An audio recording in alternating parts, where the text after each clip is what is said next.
Tengan todos muy buenas noches. Quiero darles la bienvenida el día de hoy, 20 de octubre, al webinar Sales de calcio y vitamina D en el manejo de la osteoporosis. ¿Cómo elegir sin daño? Mi nombre es Jimena Solís, gerente de producto, y el día de hoy quiero agradecerles en nombre de Farmaconsuma a todos por su asistencia. El Día Mundial de la Osteoporosis se celebra el 20 de octubre de cada año, y es el lanzamiento de la campaña anual dedicada a concientizar sobre la prevención, el diagnóstico y el tratamiento de la osteoporosis y las enfermedades óseas metabólicas en todo el mundo. Es por ello que es importante para nosotros la educación médica continua y de esta manera poder contribuir en el desarrollo de sus conocimientos profesionales para el beneficio de sus pacientes. Esta noche contamos con el moderador, el doctor Edgar Reyes, y el expositor, el doctor José Luis Neiro, quien nos acompaña desde España. Permítanme, por favor, a continuación, presentarles al doctor Edgar Reyes Mayaute. El doctor cuenta con una maestría y doctorado en medicina, es médico especialista en medicina interna y medicina basada en evidencias, en farmacología clínica. El doctor es docente y asistente del Hospital Central de la FAP y de la Facultad de Medicina de la Universidad San Martín de Porres. Él es ponente invitado en eventos científicos nacionales e internacionales. El doctor Reyes es miembro del American College of Physicians, del American College of Clinical Pharmacology y del American Geriatric Society. También es ponente sobre calcioterapia y vitamina D en osteoporosis en diversos eventos académicos. Dejo a continuación entonces a todos ustedes con el doctor Edgar Reyes. Muchas gracias, Jimena. Muy buenas noches a todos los presentes. Tengo el agrado esta noche de moderar una sesión académica muy importante que involucra a dos aliados inseparables fisiológicamente en lo que es el manejo de la osteoporosis. Por un lado, la vitamina D, trascendental para la absorción de calcio y la mineralización ósea. Y por otro lado, precisar que más allá de las sales de calcio, pueden haber muchas de ellas, pero no todas tienen o presentan la misma farmacocinética farmacodinámica, pudiendo esto impactar en lo que es la seguridad y eficacia de los mismos. Esto nos lleva a una pregunta: ¿cómo elegir sin daño? Y parte de justamente estas y otras y muchas preguntas más serán respondidas por nuestro distinguido doctor José Luis Neiro, a quien tengo nuevamente el agrado de volverlo a presentar. El doctor José Luis Neiro, licenciado en Medicina y Cirugía de la Universidad de Vasco, en España, doctorado en la Universidad del País Vasco, médico especialista en gineco-obstetricia, profesor de la Cátedra de Obstetricia y Ginecología, profesor de tercer grado de cursos del doctorado en distintos centros universitarios de España, profesor de máster en anticoncepción y salud sexual reproductiva. El doctor Neiro es un experto investigador de diferentes ensayos clínicos de investigación farmacológica, así como de estudios clínicos en temas de especialidad de ginecología, obstetricia, climaterio, menopausia y osteoporosis. Director científico y profesor ponente de la Sociedad Española de Investigación Ósea y del Metabolismo Mineral Óseo, científico también integrante de la Sociedad Española de Reumatología. Autor de más de 360 artículos en distintas revistas nacionales e internacionales de la especialidad. Profesor directamente de la edición 2020 del programa Vida Expert Online 2020 para osteoporosis y para profesionales no especialistas en osteoporosis. Entonces, el doctor también es miembro del PANLAR, de la Asociación de Reumatología, desde mayo del 2020, que dirige la doctora Lorena Brands, y así también coordinador de distintos cursos. La lista puede continuar.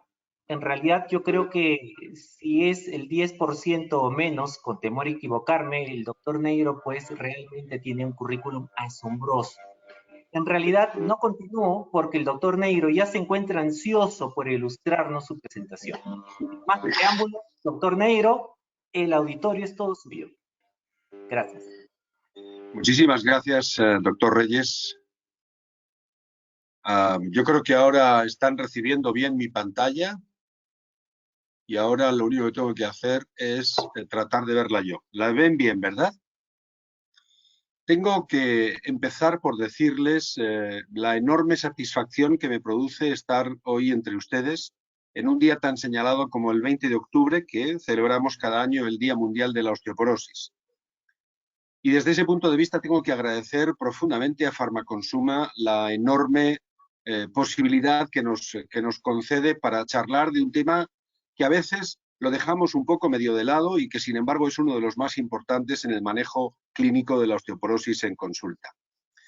Decía el doctor Edgar Reyes, me proponía un reto, doble reto en la medida en que desde el punto de vista de su propia formación, un internista presentando a un ginecólogo, pues para el ginecólogo es un enorme honor. Y además de eso me proponía dos cuestiones básicas. La primera, que yo les ilustrara, y eso es un poco difícil. Yo voy a tratar de informarles porque la ilustración requiere un proceso de reflexión posterior que yo espero que hagamos entre todos y que a la hora del debate nos sirva para ajustar muchos detalles que hayan podido quedar desapercibidos. En segundo lugar, él me proponía un segundo reto todavía más importante, y es que en el contexto de las sales de calcio y vitamina D en el manejo de la osteoporosis me proponía una pregunta, y es ¿cómo elegir sin daño?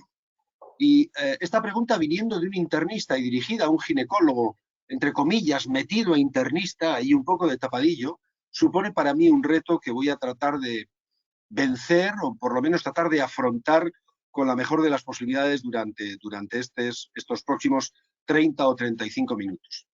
Ustedes, o por lo menos algunos de ustedes, ya conocen mi hospital, les voy a contar ya muy poco más. Estamos en el norte de España, en la ciudad de Bilbao, enfrente del Cantábrico, del mar Cantábrico. En este momento son las 2 horas y 42 minutos de la madrugada, les anuncio, y llueve a cántaros en Bilbao. En cualquier caso, entre otras de las cuestiones que el doctor Edgar Reyes ha tenido a bien extraer de mi currículum, que en realidad es extenso porque yo soy viejo, no hay otro motivo. Esto les va a pasar a ustedes en la medida en que vayan cumpliendo años. Una de las cosas que decía es que yo soy profesor del Máster Internacional de Climaterio y Menopausia.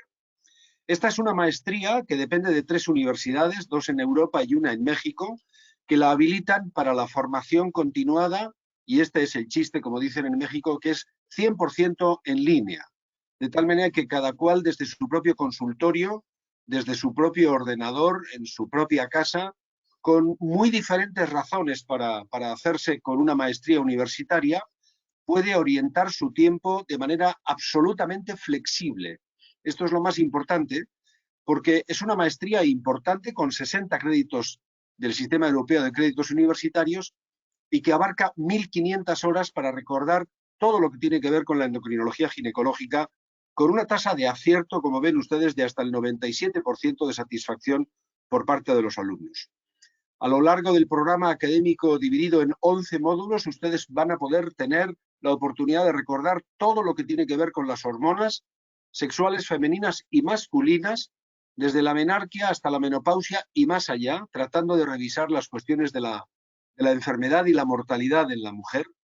Y desde ese punto de vista yo traigo un regalo para ustedes, porque hasta ahora teníamos una beca docente del 10% para médicos residentes que quisieran matricularse, pero hoy a los asistentes a este webinar también les podemos ofrecer, fruto de la colaboración con los patrocinadores, esta beca docente del 10%, tan solo con que me escriban un correo electrónico a mi correo personal, drneiro@gmail.com, el que tienen en la diapositiva, explicándome que quieren matricularse en la maestría, a la que pueden acceder con una visita virtual, y que han asistido a este webinar como salvoconducto para que yo les consiga de la dirección de la maestría esta beca.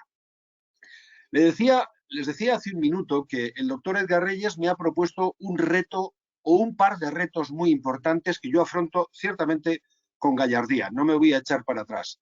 Y lo primero sería tratar de responder rápidamente a la pregunta, y yo me voy a hacer una incluso previa, si calcio sí o calcio no. Miren, esta me la quito de encima rápidamente. No hay ningún ensayo clínico, ninguno, de ningún fármaco relacionado con la osteoporosis que haya sido realizado sin la adición de suplementos de calcio y vitamina D.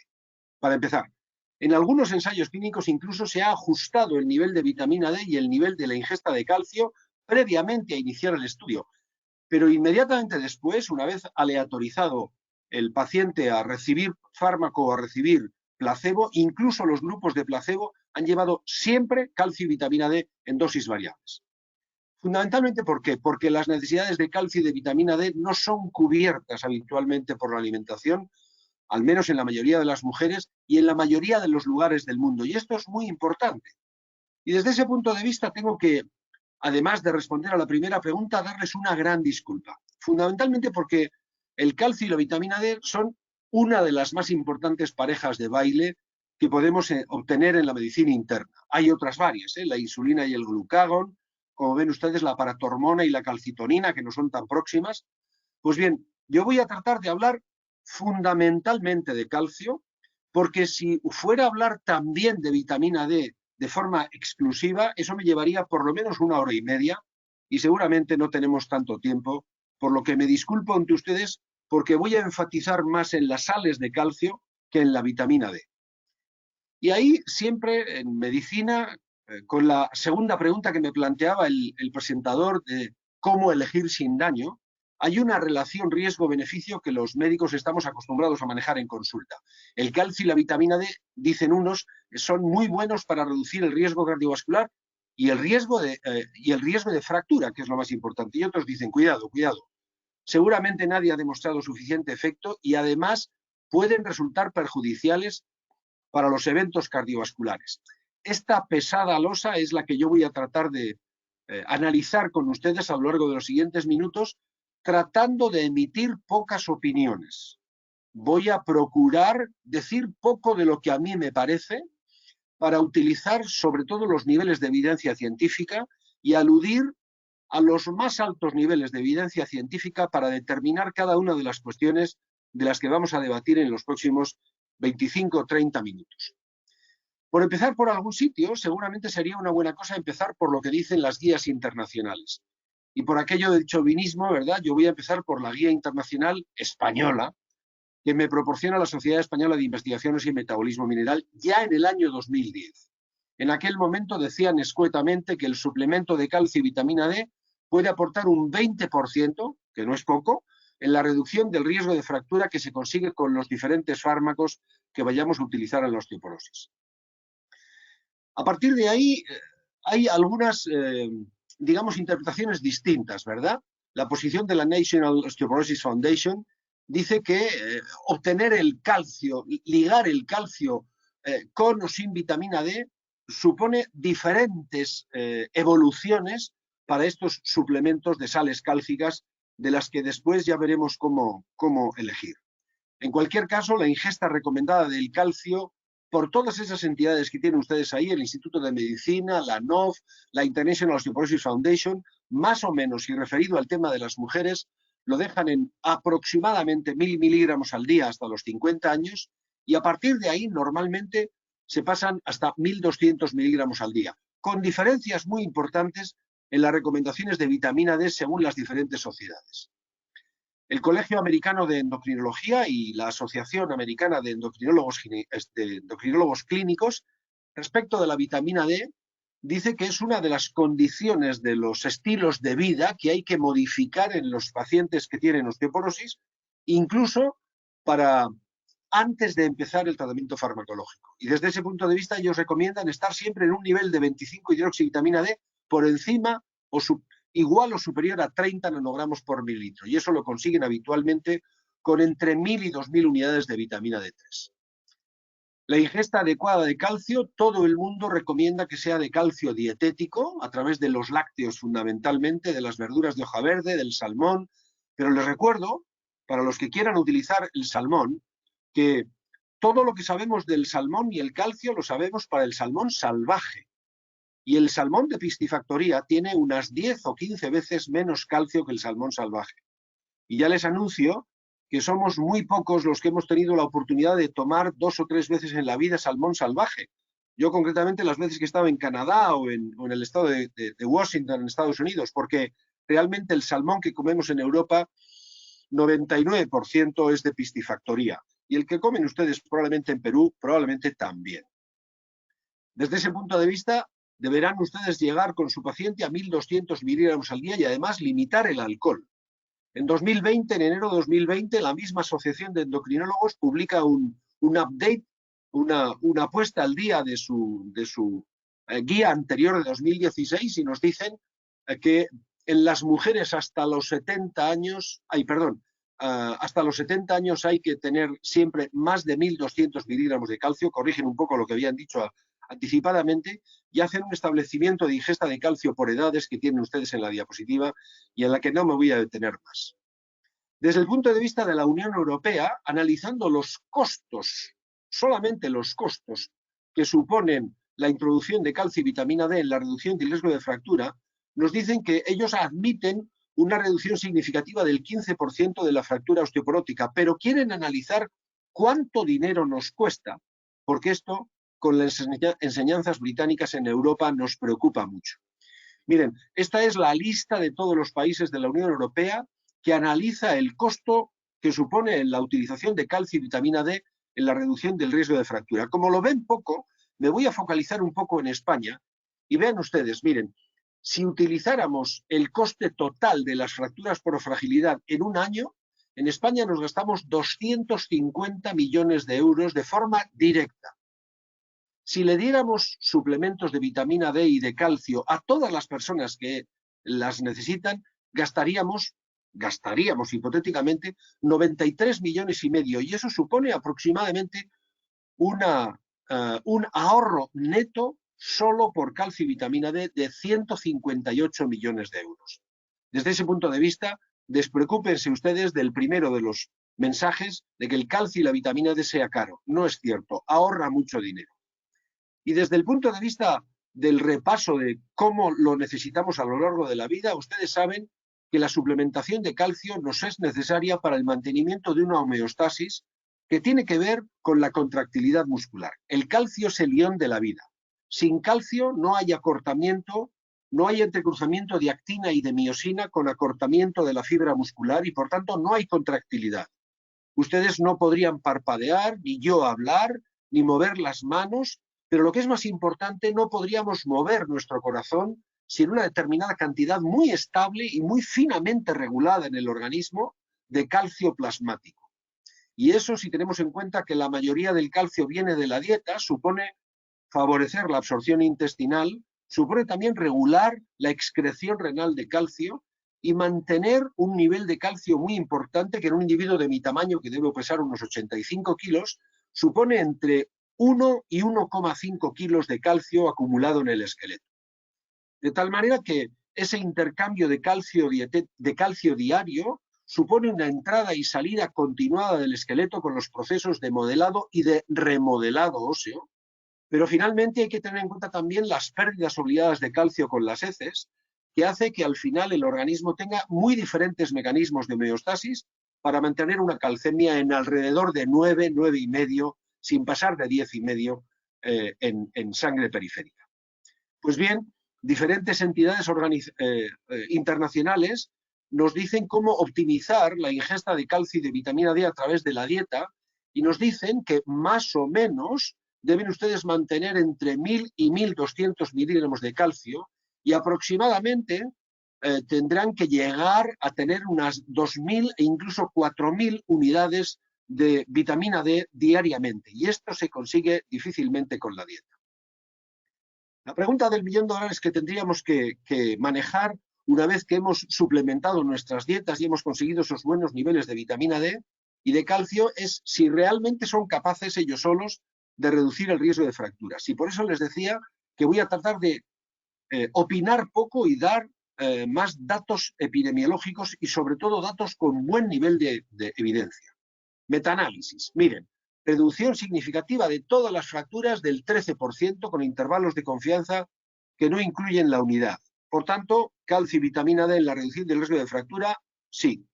Les digo más, para fractura de cadera, el calcio y la vitamina D conjuntamente reducen de manera más que suficiente, ahí lo tienen ustedes, un 18% la reducción del riesgo de fractura de cadera, que es la realmente invalidante y la que grava la mortalidad de la osteoporosis. Avancemos un poco más y nos vamos a metaanálisis hechos por la Cochrane, que ya saben ustedes que son extraordinariamente meticulosos en el tipo de estudios que analizan para sus revisiones sistemáticas y sus metaanálisis. Pues bien, la administración, dicen ellos, de calcio y vitamina D puede prevenir la fractura de cadera y la fractura de cualquier tipo, y además sin incremento en el riesgo de muerte por la ingesta de calcio y de vitamina D. National Osteoporosis Foundation 2016, suficiente con calcio y vitamina D para reducir todas las fracturas y las fracturas de cadera. National Osteoporosis Foundation. De tal manera que hay un 15% de reducción para todas las fracturas y un 30% de reducción del riesgo relativo de fractura de cadera. Les digo más, resumen de todos los ensayos clínicos, este es un metaanálisis que resume todos los ensayos clínicos en los que se utilizaron calcio y vitamina D y en los que la reducción de fractura fue la variable principal. Pues bien, 800 unidades, yo creo que es un poco corto, pero 800 unidades de vitamina D y 1.200 miligramos de calcio diarios reducen, ahí lo tienen ustedes, con P's perfectamente significativas, todas las fracturas a la izquierda y las fracturas de cadera a la derecha en esas curvas que ya desde el mes 12 prácticamente se diferencian entre el calcio, vitamina D y el placebo. Por si esto fuera poco, sobre un ensayo clínico aleatorizado con reducción de fractura como variable principal, ahí tienen ustedes 700 unidades y apenas 500 miligramos de calcio, reducen ya el riesgo de fracturas no vertebrales con una P altamente significativa, igual a 0.002. Pero vamos un poco más allá, avancemos un poco más. Miren, este es un metaanálisis y una revisión sistemática muy selectivas, porque han tratado de diferenciar aquella información que era de características poco claras o muy pequeños ensayos clínicos y se han quedado solamente en los más importantes. Son ensayos clínicos, ya ven ustedes de arriba abajo, casi todos ensayos clínicos aleatorizados y prospectivos, de tal manera que incluían pacientes de muy diferentes rangos de edad, pero todos rozando los 60 y tantos, 70 y tantos y 80 y tantos. Y lo que es más importante, demostraron que la vitamina D sola de un lado no era capaz de reducir el riesgo de fracturas, pero sí cuando se le añadía calcio y vitamina D, la pareja de baile que yo les decía. Este trabajo tiene mucha importancia porque excluyeron, como les he dicho, todos los ensayos clínicos que eran pequeños y que incluían menos de 500 participantes, menos de 500 pacientes entre los participantes. Y además, eliminaron todos aquellos ensayos clínicos en los que había un número pequeño de fracturas que ellos evidenciaron en que no llegaran a ser superiores a 10. Y además eliminaron todos aquellos ensayos clínicos que tenían solo personas institucionalizadas, en geriátricos, en residencias de ancianos, porque la extrapolación resulta muy dificultosa después para la población general. Y lo que es más importante, esto que les acabo de demostrar, de que el calcio y la vitamina D es suficiente en este ensayo clínico, también se refiere a aquellos ensayos en los que no fueron muy espaciadas las dosis de vitamina D de más allá de 2 o 3 semanas. Por tanto, agrupaban todos aquellos ensayos clínicos que tiraban de la dosis diaria, que es la más mayoritariamente recomendada para la vitamina D. Pues bien, ellos demostraron que la vitamina D sola no previene las fracturas. No voy a detenerme más en la consideración de la tabla. Pero cuando se añade calcio y vitamina D, vean ustedes, reducción de un 16% en el riesgo relativo de fracturas de cadera y de un 6% para todas las fracturas, incluyendo fracturas osteoporóticas mayores. Por tanto, incluso, señalo, con intervalos de confianza que no incluyen la unidad, lo cual lo hace significativo desde el punto de vista estadístico. Y ellos concluyen que la vitamina D sola no es suficiente. Y no es suficiente para la reducción de las fracturas. Pero cuando añadimos la pareja de baile, calcio y vitamina D, a dosis de entre 1.000 y 1.200 miligramos al día, se producen 6% de reducción de cualquier fractura y un 16% en la reducción del riesgo de fractura de cadera. Y eso nos llevará directamente a tratar de dilucidar cómo elegir sin daño, que no se me olvida la pregunta del doctor Edgar Reyes, la tengo en la cabeza, y eso nos lleva a la consideración de qué tipo de calcio, ¿verdad? Porque el calcio de los lácteos lo tenemos claro, con lácteos desnatados o semidesnatados para las personas que tienen alteraciones lipídicas, con un consumo preferente de lácteos a lo largo de todo el día. Sí, pero ¿y las sales de calcio? ¿Cuál elegir? ¿Cuáles son las características deseables que tiene que tener una sal de calcio? Miren, para empezar tiene que tener una buena absorción intestinal y además de eso ser favorecedora del cumplimiento y de la adherencia de los pacientes. No podemos machacar a los pacientes con muchas tomas diarias o con tomas muy complicadas, 32 minutos antes o 27 minutos después de la ingesta. Además, tiene que ser una absorción independiente del ácido gástrico.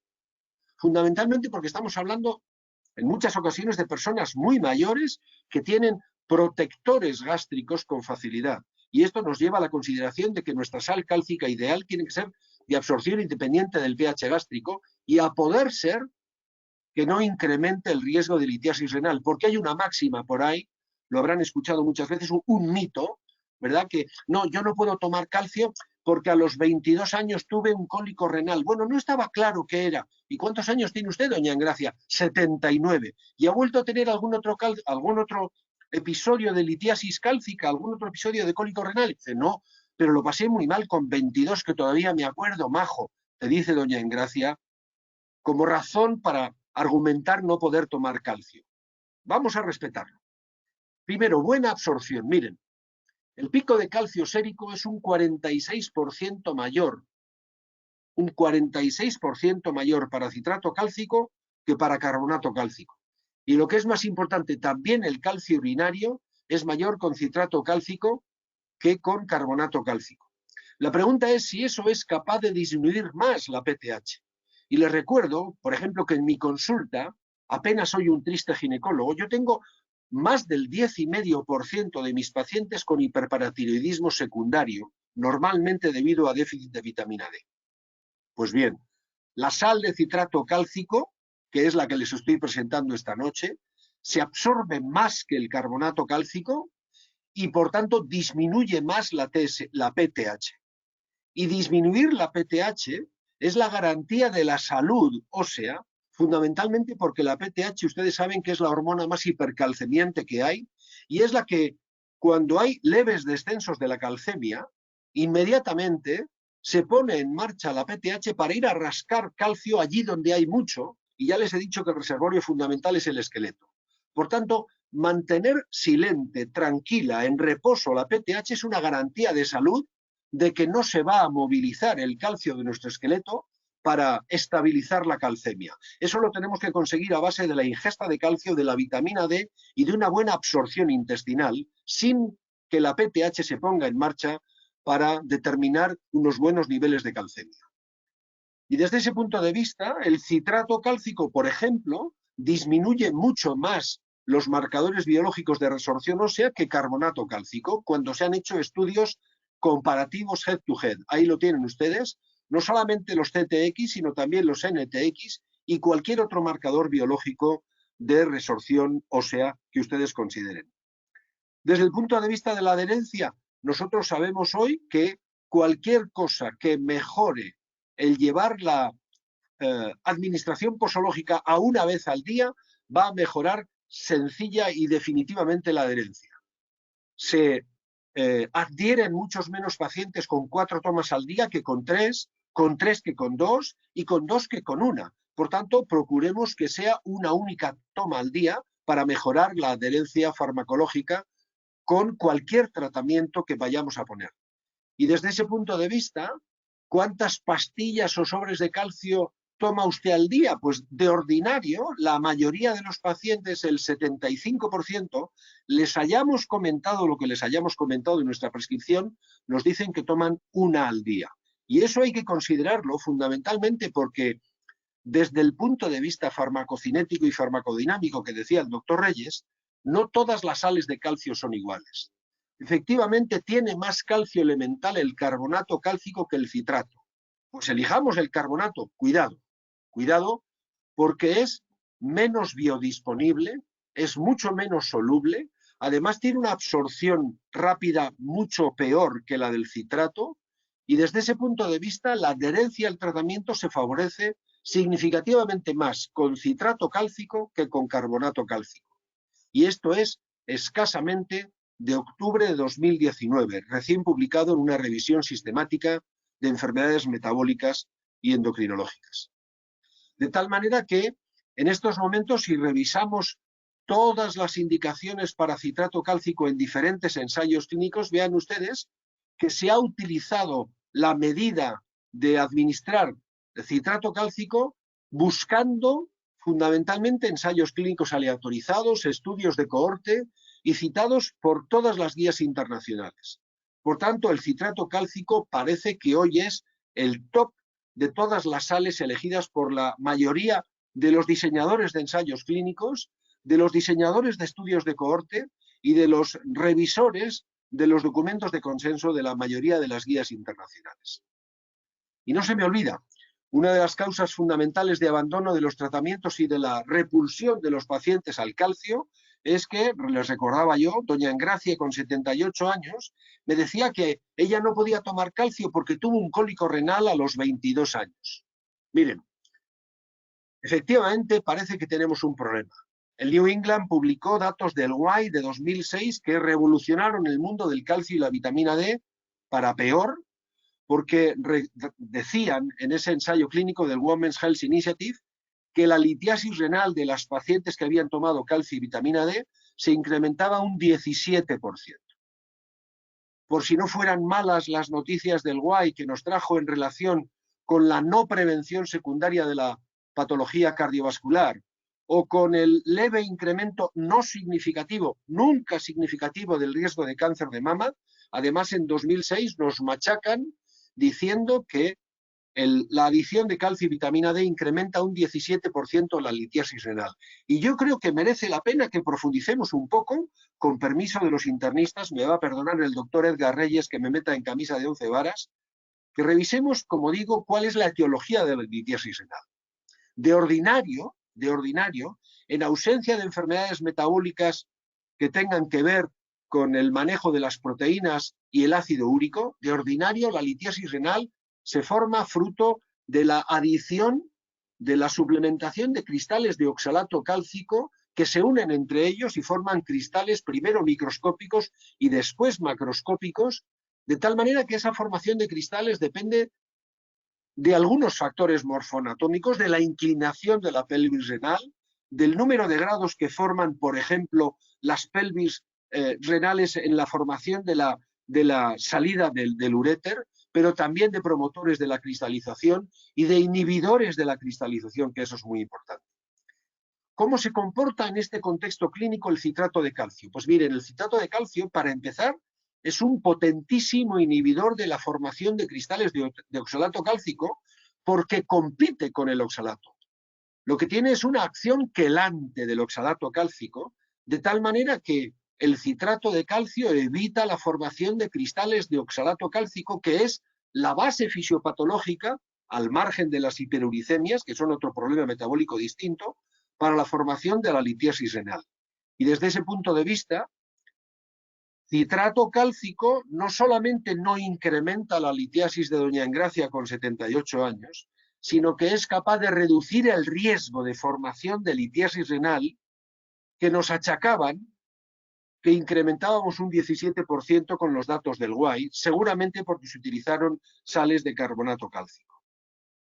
Y desde ese punto de vista cabría la pregunta, ¿es útil el citrato cálcico? Pues miren, dicen ellos textualmente, y leo textualmente, en el estudio del New England, que acabo de aludir, dicen que el aumento de la incidencia de nefrolitiasis entre las pacientes que tomaban suplementos de carbonato cálcico, reportado por Rebecca Jackson, podía haber sido evitada si se hubiera administrado citrato cálcico. Textualmente, se ha demostrado que los cristales de oxalato cálcico se forman en presencia de hipercalciuria e hiperoxaluria, siendo clínicamente relevantes cuando el tamaño de los mismos es importante. Esta agregación es inhibida por el citrato a concentraciones fisiológicas. Con esto yo creo que podemos seguir avanzando en la respuesta a la pregunta que nos hacía el doctor Edgar Reyes de si realmente se puede elegir sin daño. Y eso nos lleva, algunos de ustedes malintencionados estarán pensando ya, pero se está librando del riesgo cardiovascular o está evitando hablar del riesgo cardiovascular, porque ya sabemos que hay algunos metaanálisis que señalaron en una primera etapa que los suplementos de calcio nada menos que aumentaban el riesgo de infarto. En una segunda etapa, después hubo algunos metaanálisis que dijeron que, hombre, parece que no hacen daño. Miren, en el momento actual, y juego con los colores de las banderas de las playas, en la etapa actual estamos en que los suplementos de calcio y vitamina D no solamente no son perjudiciales, sino que son beneficiosos para reducir el riesgo cardiovascular. Y voy a tratar de demostrárselo poco a poco a lo largo de las próximas 4 a 6 diapositivas. Miren, una revisión sistemática y metaanálisis de estudios de cohortes prospectivas, ¿verdad? Estudios longitudinales de alto nivel de evidencia científica. No hay efecto perjudicial. Bandera amarilla. No es que sean beneficiosos, es que no hay efecto perjudicial. Porque todos los intervalos de confianza y los menesteres interfieren, incluyen la unidad. El estudio Guay, el famoso Guay, el que nos ha hecho tanto daño a los ginecólogos en la terapia hormonal. Ensayos clínicos con calcio y vitamina D en los que la enfermedad cardiovascular fue la variable de desenlace principal. Miren, con 1000 miligramos de calcio al día y con 400 unidades de vitamina D3 frente a placebo, durante 7 años, en el propio Guay, se demostró que no había diferencias en la enfermedad cardiovascular referida a infarto de miocardio, enfermedad coronaria, ni mortalidad total por enfermedad cardiovascular. Por tanto, nuevo reajuste de que parece que no hay daño evidente, bandera amarilla. Les voy a dar un paso más adelante. Vamos a los varones. El estudio Misteros. Les recuerdo que era un estudio prospectivo de cohortes con casi 6.000 varones de más de 65 años, en los que se analizaba hasta qué punto la adición de suplementos de calcio estaba relacionado con incrementos de la mortalidad. Estos varones tomaban una media de 1.142 miligramos de calcio al día, que está muy bien. El 65% utilizaron suplementos de calcio y hubo seguimiento de 10 años. Pues bien, en esas condiciones no se observó incremento de las enfermedades cardiovasculares ni de la mortalidad, tampoco en varones. Y el dato está presentado en 2013. Bandera amarilla. Andando un poco más, analizando a todos estos varones, casi 6.000 durante 10 años por cuartiles, vemos que la mortalidad fue mayor entre aquellos que estaban en el cuartil con menor ingesta de calcio. Repito, la mortalidad estaba solo incrementada, levemente, pero incrementada, ahí lo tienen ustedes, en los pacientes que estaban en el primer cuartil, que eran los que tenían una menor ingesta de calcio. Bandera amarilla, ahí lo tienen. Avancemos un poco más. Otra cohorte muy importante, la ANANES 3. Ingesta de calcio, niveles séricos de calcio y riesgo de muerte por enfermedad cardiovascular. No hubo asociación entre el incremento del riesgo de muerte por enfermedad cardiovascular. De tal manera que los suplementos de calcio y vitamina D, en los que la mortalidad fue la variable principal, no se demostraron peligrosos. Mantenemos la bandera amarilla. Avancemos otro poco más. Miren, en esta revisión sistemática con metaanálisis hemos agrupado por encima de la línea negra los ensayos clínicos aleatorizados y por debajo los que fueron solamente estudios observacionales. Esto está publicado ya hace 8 años. Pues bien, en una revisión, después de revisar la evidencia disponible, dicen ellos, los autores concluyen que en la actualidad, y leo textualmente, nada apoya la inferencia causal, causa-efecto, entre el consumo de calcio en la dieta o suplementos y un aumento del riesgo de enfermedades o de efectos adversos cardiovasculares. Mantenemos la bandera amarilla. Pero damos un salto adelante y nos tiramos al estudio de las enfermeras, que es una enorme cohorte de nada menos que 75.000 mujeres, todas con alta capacitación, porque son todas enfermeras que conocen bien, que escuchan mucho en su consulta, que dan consejos de salud, y es un estudio prospectivo de cohortes en los que se siguió a esas 75.000 enfermeras durante 24 años, revisando la ingesta de calcio que cada una de ellas hacía diariamente cada 4 años. Pues bien, para enfermedad cardiovascular, 18% de reducción del riesgo relativo. Para enfermedad coronaria, 29% de reducción del riesgo relativo. Y sin interferencia, de manera absolutamente neutral, para el accidente cerebrovascular. Por tanto, bandera verde para el evento cardiovascular, para la enfermedad cardiovascular, bandera verde para la enfermedad coronaria y neutralidad para el accidente cerebrovascular. Avancemos un poco más. Diferenciemos lo que es ingesta dietética a la izquierda de lo que son suplementos de calcio. Pues miren, en cualquier circunstancia, da igual, los intervalos de confianza nunca incluyen la unidad y hay una reducción del riesgo relativo en los suplementos del 20% de eventos cardiovasculares que además tienen que ver con la enfermedad coronaria y con el stroke. Ya tenemos bandera verde. Y ya tenemos bandera verde en cualquiera de las circunstancias porque el calcio y la vitamina D van demostrando con niveles de evidencia 1A que disminuyen los eventos cardiovasculares. En esta revisión sistemática con metaanálisis recientemente publicada en 2014 en el British Medical Journal, hay reducción de los eventos cardiovasculares porque en todas las consideraciones hay una reducción, vean ustedes, del 33% para cualquier enfermedad prevalente cardiovascular, del 45% de reducción de la mortalidad, ahí lo tienen, 0,55, con intervalos de confianza muy alejados de la unidad, 30% de reducción de la hipertensión, 30% de reducción de hipertensión, 34% del accidente isquémico cerebral. Yo creo que podemos realmente izar la bandera verde y hablar para el doctor Edgar Reyes de que estamos eligiendo sin daño. Pero vamos a avanzar un poco más. ¿Y qué podemos decir de aquellas pacientes que ya han tenido un evento coronario? Porque claro, algunas de mis pacientes, doctor Neiro, son muy mayores y ya han tenido un evento coronario porque son todas posmenopáusicas. Pues miren, intervalo de confianza que en una revisión y metaanálisis que interfiere y que incluye en la unidad. No hay incremento del daño cuando les damos suplementos de calcio y vitamina D a estas pacientes que ya han tenido un evento coronario. Bandera verde, insisto. Y no solamente esos. Este metaanálisis indica un efecto beneficioso del calcio y la vitamina D en la reducción global de la mortalidad de nada menos que del 17%. 28% sin ajustar entre pacientes institucionalizados, 17% para el total de los pacientes mezclados en institucionalizados y no institucionalizados. Por tanto, ya hemos concluido que en estas condiciones podemos elegir sin daño y hemos respondido a la segunda pregunta que nos hacía el doctor Edgar Reyes en su presentación. Pero no esquivo el final de la película, que era cómo se mostraba el citrato cálcico en relación con el pH gástrico. Porque nosotros sabemos que en la madurez, igual que se desciende en la secreción hormonal de cualquier hormona, también desciende la secreción gástrica y mucho. Y no solamente porque es una consecuencia de la madurez, sino porque además los médicos nos obstinamos en dar protectores gástricos a cualquier paciente que consume dos pastillas de lo que sea. No voy a entrar en esa consideración, pero el hecho es que todos los pacientes mayores tienen una reducción de la secreción ácida gástrica. Y nosotros sabemos que cuando preguntamos cuándo se toman las pastillas o los sobres de calcio y vitamina D, la inmensa mayoría de los pacientes, el 65%, nos decían que después de la comida.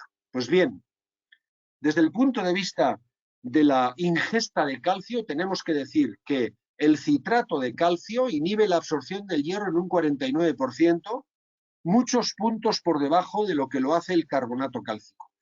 Y que la administración de sales de calcio entre comidas no interfiere con la absorción del hierro. Eso significa que podríamos hacerlo mejor con citrato cálcico que con carbonato cálcico, porque recordemos que muchos de estos pacientes reciben suplementos de hierro para mejorar sus grados de anemia crónica. Ténganlo en cuenta. De tal manera que cuando valoramos la absorción de calcio y la secreción ácida, nosotros sabemos que la secreción ácido-gástrica es un factor determinante de la biodisponibilidad de las sales de calcio y que la absorción del citrato cálcico es absolutamente independiente del grado de acidez. Y esto nos viene muy bien en los pacientes mayores, que ya hemos demostrado que tienen una absorción, que tienen una secreción ácida muy disminuida, y en aquellos que no, se la disminuimos nosotros con los protectores gástricos. De tal manera que en ayunas, citrato cálcico presentó una absorción significativamente mejor cuando fue comparado head to head que el lactogluconato cálcico y que el carbonato cálcico, con diferencias altamente significativas. Es más, en pacientes aclorídicos, que son muchos de nuestros mayores institucionalizados, muchos, la absorción de calcio fue nada menos que 10 veces más alta con citrato que con carbonato cálcico. Ténganlo en cuenta cuando vayan a elegir la sal de calcio en sus pacientes mayores. En individuos con producción gástrica adecuada, se dice, es preferible tomar los suplementos de calcio entre las comidas. Y eso nos lleva una vez más al citrato cálcico, que no depende de la acidez para mejorar la absorción. Porque la suplementación de calcio en forma de citrato ya sabemos que no requiere grandes cantidades de ácido clorhídrico ni un pH demasiado bajo. Me parece que, llegados a este punto, hemos elegido utilizar calcio sin daño, y además hemos procurado elegir citrato cálcico por su mejor absorción, por su más fácil posología, por su no dependencia del pH gástrico y porque se comporta significativamente mejor para proporcionarnos calcio que carbonato o que lactogluconato.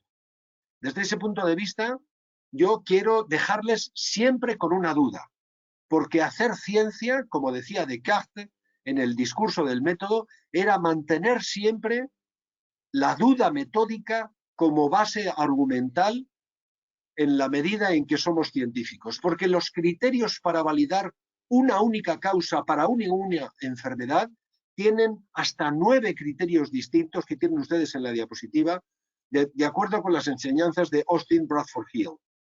Necesitamos que esa causa tenga una fortaleza de asociación que no hemos conseguido demostrar con los eventos cardiovasculares, que además sea consistente y específico y que tenga asociación temporal, que haya una plausibilidad biológica que nos permita explicarlo bien, que además tenga cierta coherencia y pueda ser demostrada experimentalmente, y que además haya analogías biológicas que nos permitan argumentarlo. Porque finalmente las verificaciones experimentales que ustedes pueden hacer con diferentes datos estadísticos nos pueden hacer mirar con diferentes sesgos y ser verdad que lo que a uno le parece 3 para otro sea realmente 4. Dudemos de todo, porque finalmente las estadísticas que yo les he manejado, como decía Winston Churchill, son las que me han convenido a mí, porque son las mejores manipulables, aquellas que me creo, decía Winston Churchill. Sea como fuere, me parece que la cantidad apabullante de datos clínicos y de datos estadísticos con el mejor nivel de evidencia han conseguido demostrar que es mejor el calcio que no, que debe ser utilizado con vitamina D a las dosis correctas y que probablemente en la elección del calcio ustedes tienen ahora argumentos suficientemente sólidos para elegir una u otra sal de calcio. Respecto del nivel de vitamina D, solo les voy a dar una pincelada final para que no me digan que no he hablado suficientemente de la pareja de baile. Miren, tenemos evidencia mucho más que suficiente para tratar mantenidamente, de manera perpetua, a cualquier paciente que no tenga más de 30 nanogramos por mililitro de vitamina D.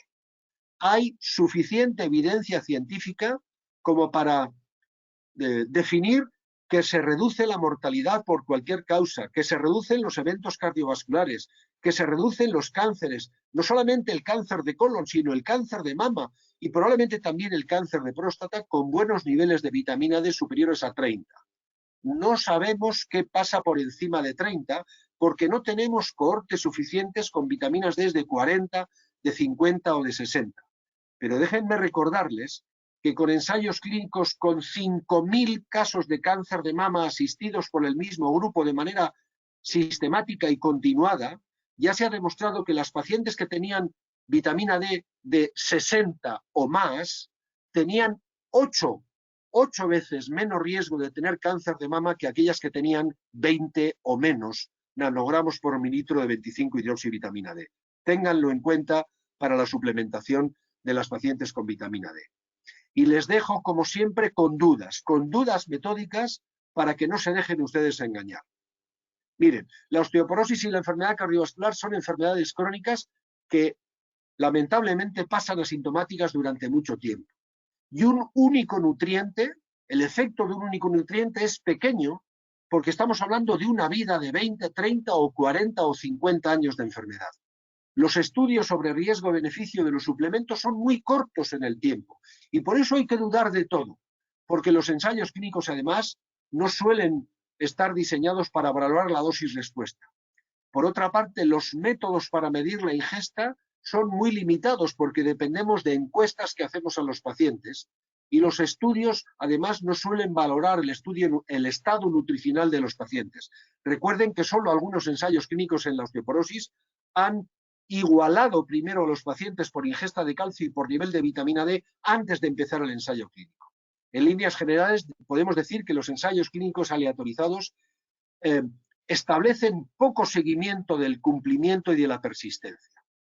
Y ya voy a concluir con 2 diapositivas de conclusiones muy generales, después de haber concluido con adecuadas respuestas, creo yo, a las preguntas que me planteaba el doctor Reyes. Miren, con los datos de que disponemos actualmente, los suplementos de calcio y vitamina D no solo no son perjudiciales para el hueso ni incrementan el riesgo cardiovascular, sino que pueden ser beneficiosos perfectamente en un contexto en el que corrijan deficiencias de ingestas o niveles inadecuados de vitamina D de sus pacientes. Es más, en este contexto de tratamiento de la osteoporosis, que es donde estamos hablando, los suplementos de todos los pacientes con osteoporosis deben ser la norma y a poder ser con una evidencia científica sólida, apuntando al citrato cálcico como la forma más segura y eficaz. Tanto las fracturas por fragilidad, todas, cadera, vertebrales o no vertebrales, como la enfermedad cardiovascular, hay que entenderlas como procesos multifactoriales en los que no se puede establecer una única relación causa-efecto, ni a favor ni en contra. Pero tengan en cuenta que el citrato cálcico y la vitamina D han demostrado estar siempre a favor, lo miren como lo miren, para la enfermedad cardiovascular, para el riesgo de fracturas y para el manejo clínico de la osteoporosis. Nada más y muchas gracias por su atención. Les dejo solamente con el recuerdo de la beca docente si ustedes quieren formarse conmigo, con nosotros, en el máster de climaterio y menopausia, escribiéndome una nota clínica apenas a mi correo electrónico para que yo les consiga esa beca docente como consecuencia de las acciones de nuestros patrocinadores esta noche. A ellos les quiero agradecer y me pongo a su disposición para las preguntas que quieran plantear.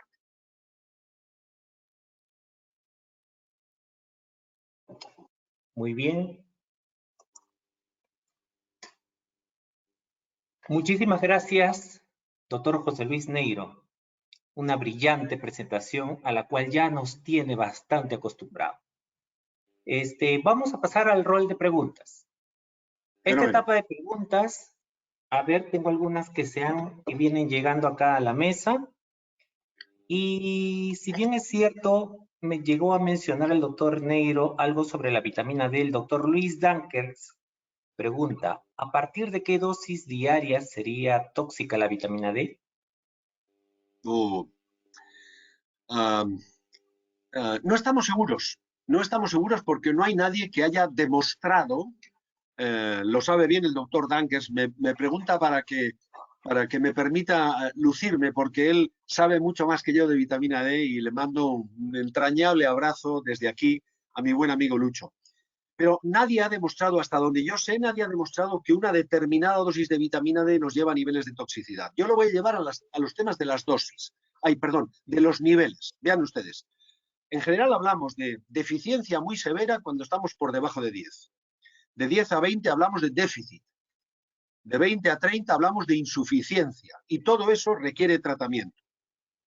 Por encima de 30 estaríamos en niveles normales, pero el run de los ginecólogos está en que tratar de mantener a los pacientes por encima de 40 o de 50 es bastante bueno para incrementar la reducción del riesgo de cáncer. Los niveles tóxicos comienzan a valorarse por encima de 150 nanogramos por mililitro de niveles en sangre. Y yo, ciertamente, en 35 años de trabajo en osteoporosis, no he visto ni una sola intoxicación por vitamina D. Yo he publicado algunos artículos de revisión y algunos trabajos experimentales de investigación con el doctor José Manuel Quesada, que es uno de los mayores expertos mundiales en vitamina D, recientemente jubilado de su servicio de endocrinología de Córdoba, en España. Pues bien, él en 45 años de trabajo ha visto tres intoxicaciones por vitamina D. Por tanto, calma al obrero, podríamos decir. Ni siquiera con errores en la administración de vitamina D por parte del paciente, que en vez de tomar una dosis de 15.000 unidades semanales, se toma 15.000 unidades diarias porque lo ha entendido mal, ni siquiera en esas condiciones a los 3 meses tenemos niveles tóxicos de vitamina D que yo creo que empezarían por encima de 150. Idealmente hay que estar siempre por debajo de 60, entre 40 y 60 me parece que es la cifra ideal para mantener nuestros pacientes sin poder argumentarlo con evidencia científica 1A, porque ya les he dicho que todo lo que pase de 30 no ha sido experimentalmente demostrado. Gracias, doctor José Luis Negro. Otra pregunta más de la doctora Virginia Riveros. ¿Qué opina de los fijadores de calcio y cuál es el riesgo de litiasis renal y en vesícula? Esta pregunta de alguna manera fue ya parcialmente contestada, pero quizás ampliarla nuevamente para las personas que se han incorporado un poquito tarde. Sí, quizás la doctora haya hecho la pregunta un poco antes, porque yo he ido dejando la litiasis renal para casi el final. Bien, en estos momentos ya tenemos suficiente evidencia científica que lo demuestra claramente. La litiasis renal, no estoy hablando de la hiperuricemia, sino de la que tiene que ver con cristales de oxalato cálcico, está relacionada directamente con el suplemento de sales de carbonato cálcico. Pero sabemos que citrato cálcico no solamente no aumenta la litiasis, sino que la disminuye, porque el citrato cálcico tiene efecto quelante sobre los cristales de oxalato. Impide la formación de cristales de oxalato cálcico y, por tanto, reduce la litiasis renal. Lo decían incluso los comentaristas en la discusión del trabajo que demostraba que las pacientes del WHI, del Women's Health Initiative, tuvieron un 17% de incremento de la litiasis renal porque utilizaban carbonato cálcico. Y ellos decían, si se hubiera utilizado citrato, este riesgo habría disminuido grandemente. Muy bien, doctor. Otra pregunta del doctor Javier González. ¿Hasta qué grado de compromiso renal, diálisis, podemos suplementar con calcio y vitamina D? Yo creo que esta es una pregunta que se le debe hacer a un internista y, si me permiten, a un nefrólogo. Yo soy simplemente un ginecólogo. De ordinario, yo suelo decir que no he utilizado jamás calcitriol.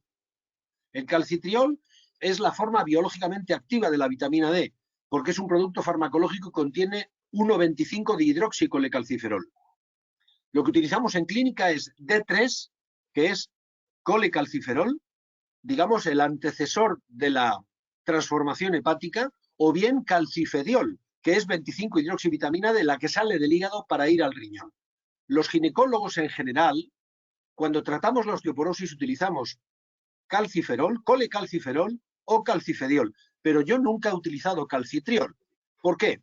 Porque el calcitriol nos obliga a un control exhaustivo de la calcemia y de la calciuria que le corresponde al nefrólogo. Es el nefrólogo el que tiene que tener perfectamente calculada la calcemia y la calciuria y perfectamente controlada, porque ya sabemos que el calcitriol produce hasta un 17 o 18% de hipercalcemias. Por tanto, todo lo que tiene que ver con el paciente renal crónico que está en diálisis, sea peritoneal o en hemodiálisis, permítanme, no le corresponde al ginecólogo, le corresponde al nefrólogo. Ese es un paciente que nos tiene que venir a nosotros ya tratado con la sal de calcio ideal y con el nivel de vitamina D ideal que le haya puesto su nefrólogo. Y probablemente habrá utilizado calcitriol y no calcifediol, ni ergocalciferol, ni colecalciferol. Muy bien, doctor. Otra pregunta. Si el paciente toma inhibidores de bomba de protones por polifarmacia, ¿cuál es la mejor hora para tomar el calcio? Si es citrato cálcico, entre comidas. Primero porque favorece la absorción, porque el citrato cálcico no necesita un pH gástrico, ácido quiero decir, Y en tercer lugar, porque eso favorece la adherencia. Si usted utiliza carbonato cálcico, el carbonato cálcico necesita acidez gástrica. Y por tanto va a tener un conflicto entre el paciente aclorhídrico y la sal de carbonato cálcico. Va a disminuir la absorción, usted se lo va a dar inmediatamente antes de la comida para que haya un buen pH ácido y eso va a reducir la adherencia de los pacientes. Por tanto, sistemáticamente, con el paciente aclorhídrico, entre carbonato y citrato, no tengo duda, citrato cálcico. Muy bien. Siguiente pregunta por el doctor Frank Pintado. Gracias por la excelente ponencia. ¿Se puede dar calcio y vitamina D a premenopáusicas y a posmenopáusicas con cirrosis? Con cirrosis hepática. Bueno, en este caso concreto, lo que tendríamos que hacer sería tratar de minimizar el daño de la cirrosis. Hay que tener en cuenta que en una cirrosis hepática el paciente fabrica mal proteínas y fabrica mal hormonas por parte del hígado. Por tanto, no sobrecarguemos el hígado, por ejemplo, desde el punto de vista de la vitamina D, con vitamina D3 o con colecalciferol, ya sea D2 o D3. La diferencia entre ambas es que la D2 es de origen vegetal y la D3 es de origen animal. Pero ambas deben ser ofertadas al hígado para que se suceda allí la primera hidroxilación en posición 25. Si el hígado lo hace mal, y recordemos que antes de la cirrosis está el hígado graso no alcohólico, que es la enfermedad hepática más prevalente de todas las enfermedades hepáticas, no sobrecarguemos al hígado y utilicemos entonces calcifediol. Ese sería el ideal, utilizar la 25-hidroxivitamina D para ese tipo de pacientes. Para la sal de calcio, yo utilizaría en ese paciente citrato cálcico para disminuir la posibilidad de tener eventos como la litiasis renal en un paciente que ya está muy deteriorado por su cirrosis hepática. Muy bien. Otra pregunta. El mismo doctor Fran Pintado dice, generalmente los suplementos de calcio vienen con vitamina D 800 unidades. ¿Se podría elevar las dosis de vitamina D un poco más si es necesario? Sí. Sí. Cada vez hay más evidencia de que la dosis ideal ronda las 2.000 unidades diarias en pacientes insuficientes o muy deficientes. Fíjense que nosotros hemos hecho estudios comparativos, tenemos ya evidencia 1A con prospectivos en gestantes utilizando 600 u 800, 1.000 o 2.000. Con 2.000 normalizamos glucemia, con 2.000 unidades no solamente normalizamos glucémica, sino el índice glucémico, los índices OMA, y mejoramos mucho el pronóstico de la diabetes gestacional en las pacientes que son deficitarias en vitamina D. Probablemente la dosis que mejor me ronda la cabeza es entre 1.000 y 2.000 unidades diarias. Muy bien. El doctor Juan Osío pregunta, ¿qué opinión le merece la presentación de vitamina D de 100.000 unidades de toma cada 2 meses? ¿Cómo se le asociaría el calcio si estos van de la mano para su buen beneficio? No me gustan esas dosis. A mí personalmente no me gustan esas dosis. En este momento es cuando yo voy a opinar y les quiero retrotraer a las últimas diapositivas. ¿Se acuerdan aquellos sujetos que miraban las mismas barras y unos veían 3 y otros veían 4, verdad? No voy a hablar mal de nadie porque estas son opiniones. Pero no me gustan las megadosis. No han demostrado suficientemente una acción benéfica sobre el hueso y es más, tampoco sobre la reducción de fracturas. Hay bastante evidencia que relaciona las megadosis con un incremento del riesgo de caídas. Y recuerden que el viejo paradigma que se venía diciendo de que a la abuelita se le rompió la cadera y por eso se cayó es mentira. La fractura de cadera, igual que todas las fracturas osteoporóticas, necesitan bajo impacto, pero con caída. Para que la viejita se rompa una vértebra, puede ser un estornudo, cierto, pero un estornudo con un cierto golpe contra la silla o contra la esquina de la mesa. Necesitamos un mínimo trauma para que haya una fractura. La fractura espontánea es más típica de la metástasis, del daño óseo del paciente canceroso.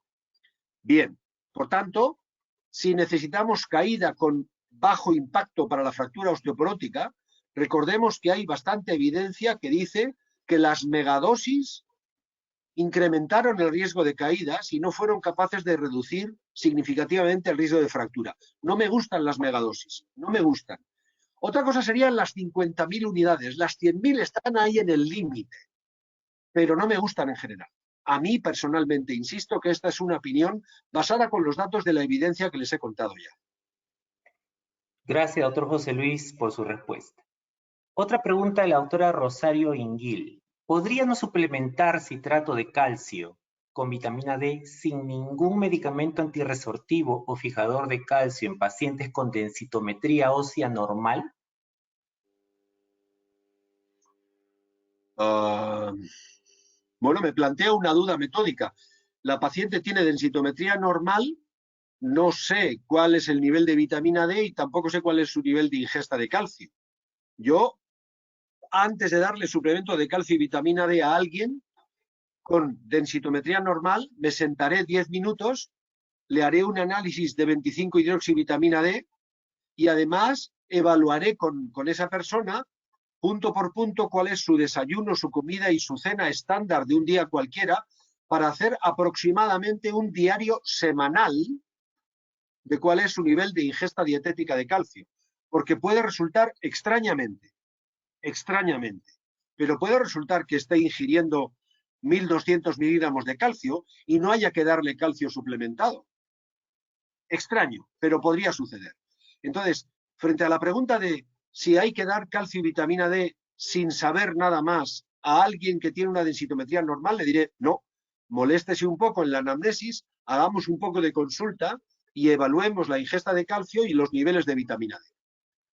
Ya hemos demostrado que la vitamina D suplementada a pacientes de la población general no disminuye la mortalidad cardiovascular ni disminuye la enfermedad cardiovascular, porque se mezclaron churras con merinas, decimos en el refrán español, porque se mezcló en aquellos ensayos clínicos prospectivos como el Vital a pacientes que tenían vitamina D baja con personas normales que tenían la vitamina D normal. Les voy a hacer un parangón. Miren, las hormonas tiroideas son maravillosas, pero yo no me las tomo porque tengo una TSH normal y porque no tengo anticuerpos antitiroideos. Si mi tiroides funciona normal, no voy a tomar hormonas tiroideas por buenas que sean. La vitamina D es maravillosa, pero no hay que dárselo al que tiene de forma natural 42 nanogramos por mililitro en sangre periférica. Por tanto, antes de darle vitamina D a todo el mundo, mida usted la vitamina D. Gracias, doctor. La pregunta del doctor Gonzalo Reyes. ¿Hay alguna diferencia en el porcentaje de absorción de calcio en pacientes en etapa posmenopáusica y en la etapa de transición de menopausia? En general no, porque me está usted limitando la pregunta a unos pocos años, entre los 48 y los 53. No, en esos años no hay una clara disminución de la acidez gástrica. Esa disminución de la acidez sucede como para todas las hormonas o para todas las secreciones, sucede en la madurez, un poco más allá, probablemente más allá de los 65 o 70 años y por supuesto en aquellos pacientes a los que les damos inhibidores de la bomba de protones, que son muchos. Les recuerdo, por ejemplo, en mi país, en España, el primer fármaco más prescrito, el primero es omeprazol. Ahí lo dejo. Gracias, doctor. Otra pregunta más que va en relación a la vitamina D, del doctor Vicente Santibáñez. Dosis de nefrocalcinosis asociadas a exceso de vitamina D. Esa es una magnífica pregunta que le agradezco mucho al doctor, pero no estoy seguro de que la vitamina D haya demostrado a partir de una determinada dosis producir incremento de la litiasis renal. La litiasis renal, digamos que tiene dos orígenes básicos. De una parte, los cristales, las características favorecedoras de la uricosuria, ¿verdad? Y por tanto de la hiperuricemia, y estamos hablando de enfermedad gotosa, de la enfermedad gotosa, o bien los cristales de oxalato cálcico. El común de las litiasis o son de ácido úrico o son de oxalato cálcico. Me voy a referir solamente a las de oxalato cálcico porque la gota es una enfermedad de la que no me tengo que ocupar yo como ginecólogo y es una enfermedad endocrinológica que trata el reumatólogo o el endocrinólogo.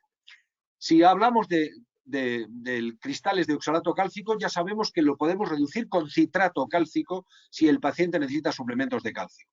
Los niveles de vitamina D, manténgalos usted por encima de 30 y procure no llegar nunca a 100, porque los niveles tóxicos parece que empiezan en alrededor de 150 nanogramos por mililitro. Pero les recuerdo que en 35 años de trabajo yo no he visto ni una sola intoxicación por vitamina D, y a pesar de errores de bulto muy graves en algunos pacientes con la posología equivocada, yo solo he visto una paciente que tenía un nivel de vitamina D por encima de 100. Una. Y es una chica joven de 52 años que se obstinaba en tomar vitamina D todo el tiempo, hasta que finalmente le detuve yo para mantener los niveles muy por debajo de 100. Solo he visto una vez en 35 años un nivel de vitamina D por encima de 100. Gracias, doctor. Hay una pregunta de la doctora Alvarado que pregunta: calcio junto a vitamina D, que es una vitamina liposoluble, ¿se da entre comidas, alejado de comidas? ¿Cuál es la mejor? Le entiendo que el mejor momento para administrar. Si van unidos el calcio y la vitamina D, yo tendría que repreguntarle a la doctora si ha utilizado, si ha elegido carbonato cálcico, lactogluconato cálcico, citrato cálcico o pidolato cálcico. Los mejores, sin duda, son citrato y pidolato, que disminuyen la litiasis urinaria y que además no dependen del pH gástrico ácido. Por tanto, da igual administrarlo fuera de las comidas porque la absorción está mejorada y porque además eso favorece la adherencia de los pacientes. Por tanto, idealmente, si ha elegido citrato o pidolato cálcico, entre comidas, porque eso favorece la absorción intestinal y además no depende del pH gástrico. Muy bien. La doctora Rocío Sánchez pregunta: paciente posmenopáusica de 48 años, litiasis renal sometida a litotripsia transuretral izquierda, sugerencia de uso de suplemento de citrato de calcio más vitamina D, dosis y tiempo, fijador.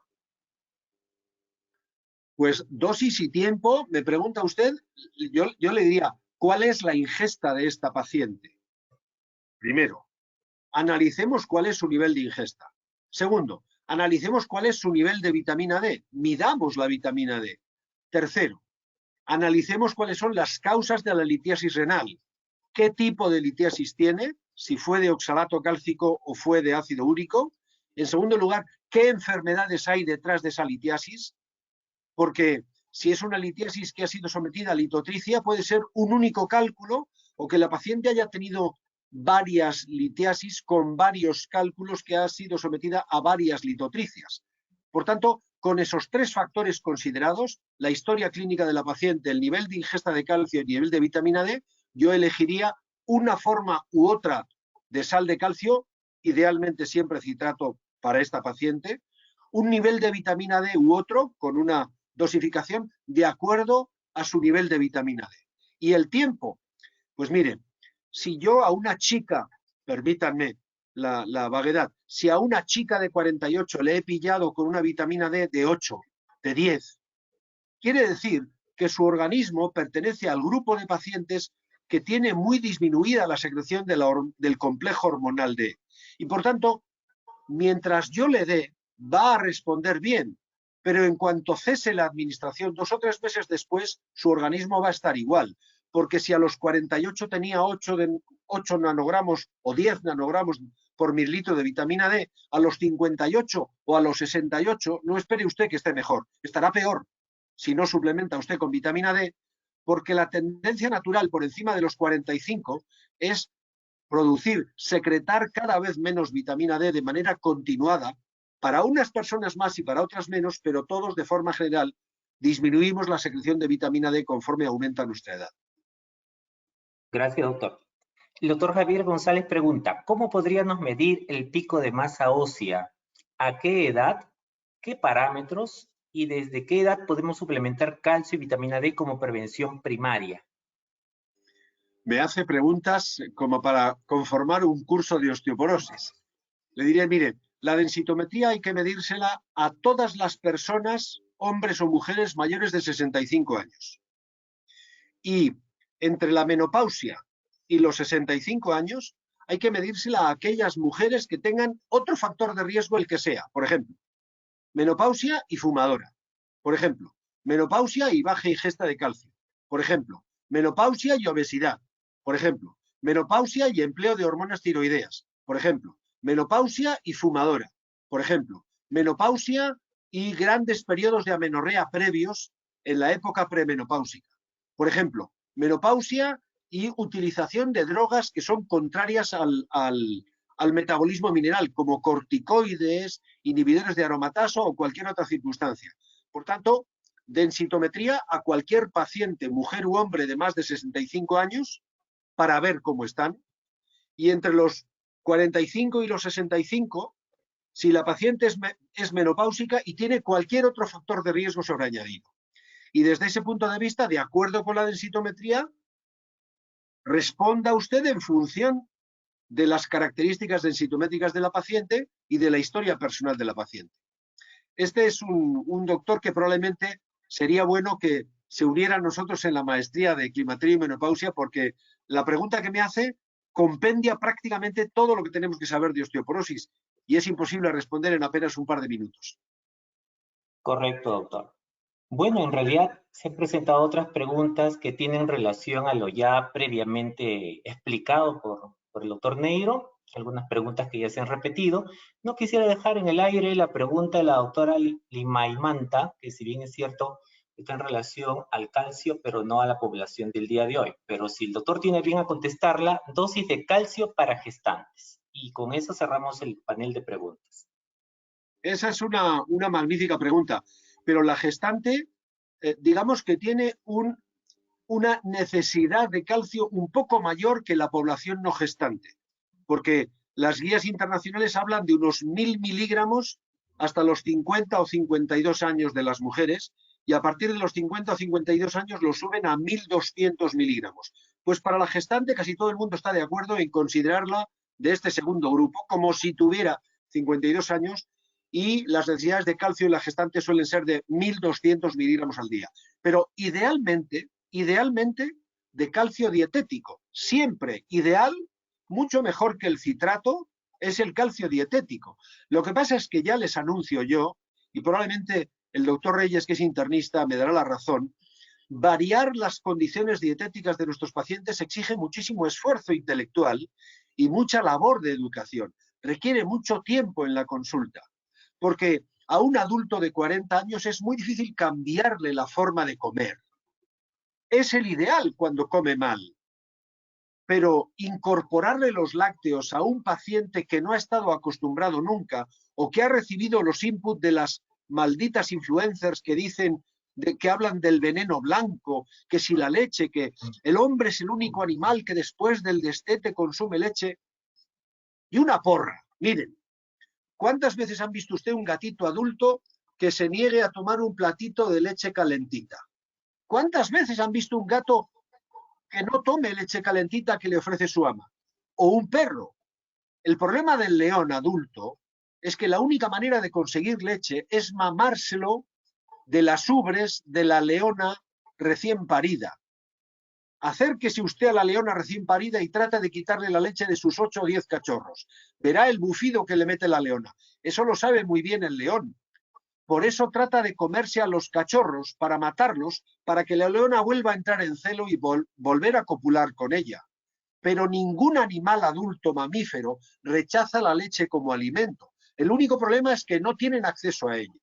El hombre es el único mamífero que ha aprendido a ordeñar 3 tipos de hembras mamíferas distintas: las cabras, las ovejas y las vacas. Y eso solo en el Neolítico, porque en el Paleolítico no teníamos leche como alimento completo.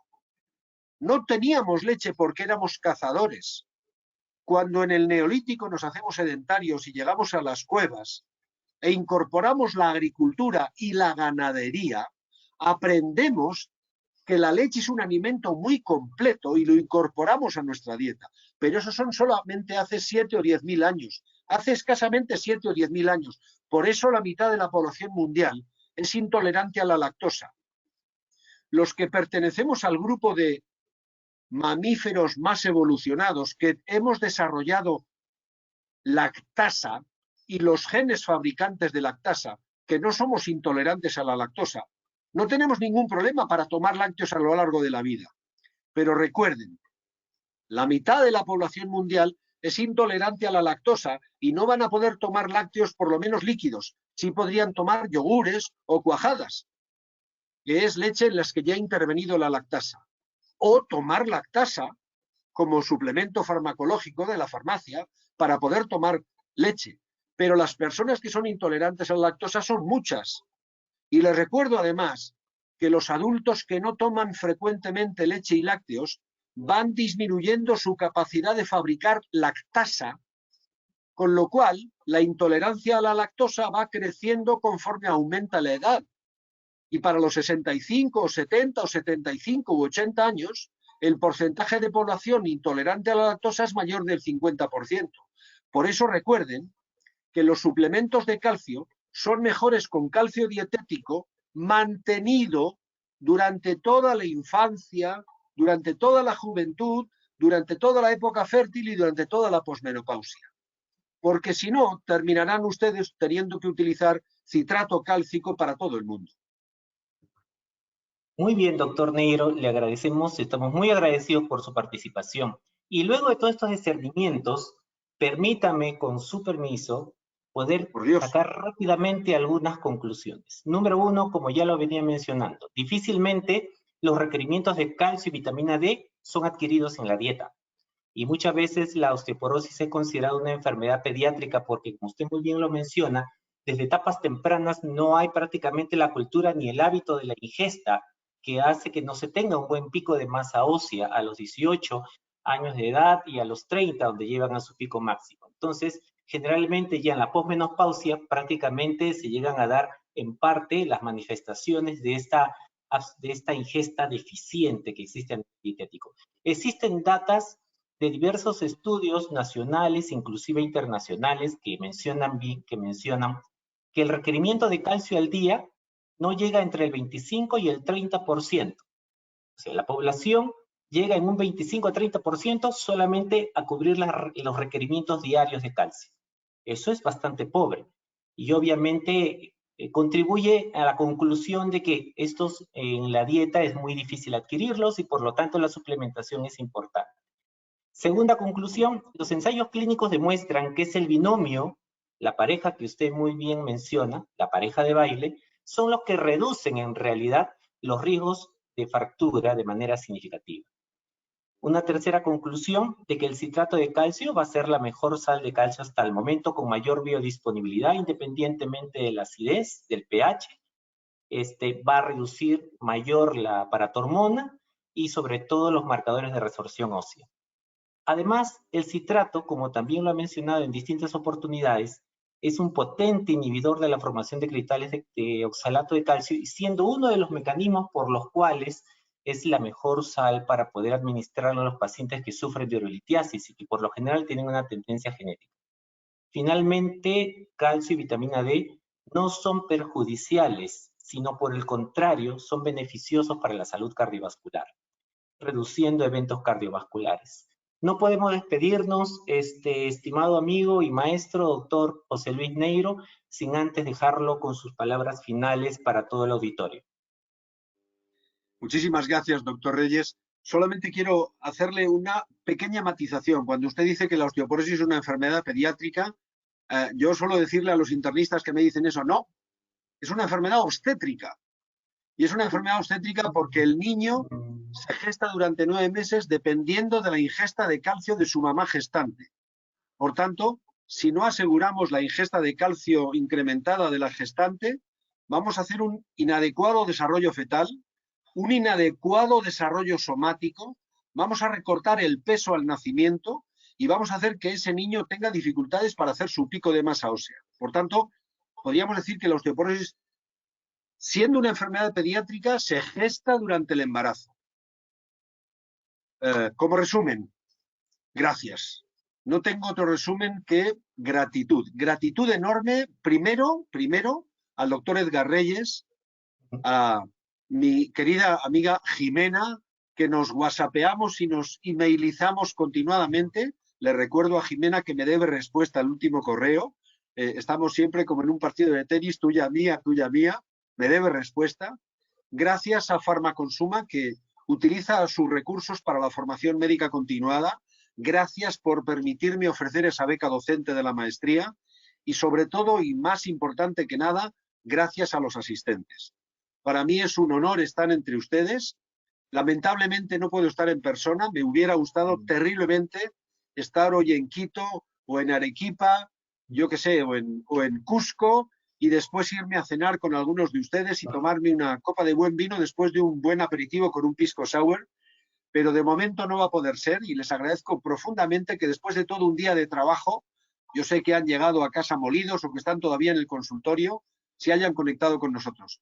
Mi gratitud eterna y les espero en la maestría. De verdad, muchísimas gracias. Muchísimas gracias nuevamente, doctor Neiro, por su excelente presentación y todos los aportes, y así también a todos los asistentes, esperando de que todos estos conocimientos sirvan de mucho para su práctica clínica cotidiana. Jimenita, el auditorio es tuyo para la despedida final. Ok, buenas. Saludo nuevamente a todos para agradecer al doctor José Luis Neiro, que ha sido expositor el día de hoy, compartiendo toda la evidencia, los conocimientos y fundamentos que estamos seguros serán de beneficio y utilidad en su práctica diaria. Muchas gracias, doctor Neiro. Agradecemos también al doctor Edgar Reyes, médico internista, que nos ha apoyado con su participación en esta conferencia y en este evento. Muchas gracias, doctor Edgar. Y una vez más, agradecer a nombre de Farmaconsuma a todos los médicos asistentes por su tiempo y por su participación, y en especial a nombre de Calcibon D y de Farmad. Tengan todos muy buenas noches. Buenas noches a todos. Un abrazo.